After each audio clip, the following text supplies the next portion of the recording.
কামড় দিছে ওই জায়গাতে লাগাইলেন। লাগার সাথে সাথে আল্লাহ পাক রব্বুল আলামিন উনার বিষকে নিয়ন্ত্রণ করে নিলেন। তো আমরা তো সবাই বলি রাসূলকে ভালোবাসি, কি কোন ঠিক না? বলেন না, সবাই বলি না রাসূলকে ভালোবাসি? আমাদের বলা রাসূলকে ভালোবাসা আর কচু পাতার মধ্যে পানি রাখা কি? বলেন না কি? নামাজিও বলে রাসূলকে ভালোবাসি, বেনামাজিও বলে রাসূলকে কি করি? যাদের দাড়ি আছে ওরাও বলে রাসূলকে ভালোবাসি, যাদের দাড়ি নাই ওরা আরো বেশি বলে রাসূলকে ভালোবাসি, ঠিক না বেটি? যারা প্যান্ট পরে গন্ডার হাঁটুর উপরে ওরাও বলে রাসূলকে ভালোবাসি, ঠিক না বেটি? আরো জুড়ে বলেন না, বলে কি বলে না? যারা গন্ডার নিচে প্যান্ট বা লুঙ্গি পরিধান করে ওরা আরো বেশি বলে রাসূলকে ভালোবাসে। বলেন তো ওদের ভালোবাসা আবু বকরের ভালোবাসার সাথে মিলে? জুড়ে বলেন না, মিলে? এমন ভালোবাসলে তো হবে না, আবু বকরের মতো রাসূলকে ভালোবাসতে হবে। এই দ্বীনের জন্য, ইসলামের জন্য, আল্লাহর এই ইলায়ে কালিমাতুল্লাহির জন্য আল্লাহর রাসূল কি পরিমাণ কষ্ট করেছেন জানেন? রাসূল একদিন মক্কাতুল মুকাররমার সামনে নামাজ পড়ছিলেন। এমন সময় উতবা ইবনে রবিআ বড় একটা কাপড় রাসূলের গলার মধ্যে পেঁচাইয়া এমন ভাবে টান দিতে আরম্ভ করলো, মনে হয় যে রাসূলের দম বাহির হইয়া যাইবে।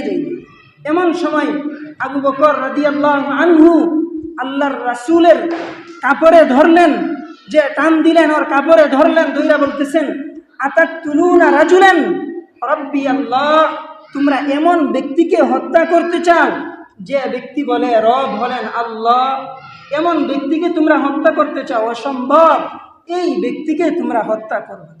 মুহতারাম হাজিরিন, তো এই দ্বীনের জন্য আবু বকর কম কষ্ট করেছেন, উমর কম কষ্ট করেছেন, আলী উসমান কম কষ্ট করেছেন, আল্লাহর রাসূল কম কষ্ট করেছেন? দিনের পর দিন, রাতের পর রাত ওনারা এই দ্বীনের জন্য মেহনত করেছেন, ইসলামের জন্য মেহনত করেছেন। তারপরে না আমরা মুসলমান হওয়ার সুযোগ পাইছি, তারপরে না আমরা মুখ দিয়ে উচ্চারণ করার সাহস পাইছি, লা ইলাহা ইল্লাল্লাহ মুহাম্মাদুর রাসূলুল্লাহ। পৃথিবীতে এমন দেশ আছে না যেই দেশে মানুষ আজান দেওয়ার মতন সুযোগ পায় না? কন্যা আছে না? এমনও মানুষ পৃথিবীতে আছে যারা মুখ দিয়ে বলতে পারে না লা ইলাহা ইল্লাল্লাহ মুহাম্মাদুর রাসূলুল্লাহ? আছে না নাই? তো আমরা মায়ের পেটে থাইকাই কালেমা পইরা কি মুসলমান হয়ে গেছি। তো এই দ্বীনের জন্য আল্লাহর রাসূল বলেন, এই দ্বীনের জন্য আমাকে এমন ভাবে কষ্ট দেওয়া হয়েছে, 30 দিন 30 রাত্রি একাধারে আমি না খেয়ে থাকছি। কয়দিন? 30 দিন 30 রাত্রি। হযরত বেলালের বগলের নিচে সামান্য কয়েকটা খাদ্য ছিল, সামান্য কয়েকটা খাবার ছিল। এই সামান্য খাবার আমি আর বেলাল খাইয়া 30 দিন আমরা জীবিত থাকছি। আমরা কয়দিন? 1 দিন ইসলামের জন্য না খাইয়া থাকছেন? আছেন কেউ? আমরা আছি। আল্লাহ রাসূল কয়দিন থাকছে? 30 দিন একাধারে। তো আমরা তো সবাই বলি আহা রাসূল রে ভালোবাসি, মহব্বত করি, রাসূল সাল্লাল্লাহু আলাইহি ওয়াসাল্লামকে অনেক বেশি মহব্বত করি, কিন্তু রাসূলের ভালোবাসা দিলের ভিতরে কি? বলেন না কি? বেনামাজি আরো বেশি বলে রাসূল রে ভালোবাসে। কোন বলে কি বলে না?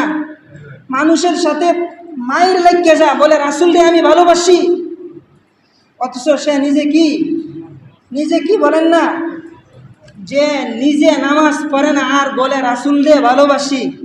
রাসূলকে পরিপূর্ণভাবে ভালোবাসা হয়? বলেন, হয় পরিপূর্ণভাবে? হয় না।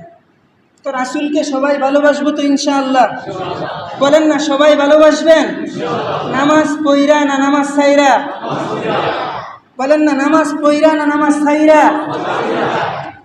আল্লাহর রাসূল সাল্লাল্লাহু আলাইহি ওয়াসাল্লাম হাদিসের মধ্যে বলেন, নামাজে আমরা যখন আসি, নামাজে আইসা আমরা কি করি? সবার পিছনের কাতারে বসি, ঠিক না বেটি? সবার শেষে আসি, আবার সবার পিছনের কাতারে আমরা বসি। যখন ইমাম সাহেব বলেন আসসালামু আলাইকুম ওয়া রাহমাতুল্লাহ, আসসালামু আলাইকুম ওয়া রাহমাতুল্লাহ, বাম দিকে সালাম ফিরাইতে দেরি হয়, পিছনের বাইরা বাহির হইতে দেরি হয় না, ঠিক না বেটি?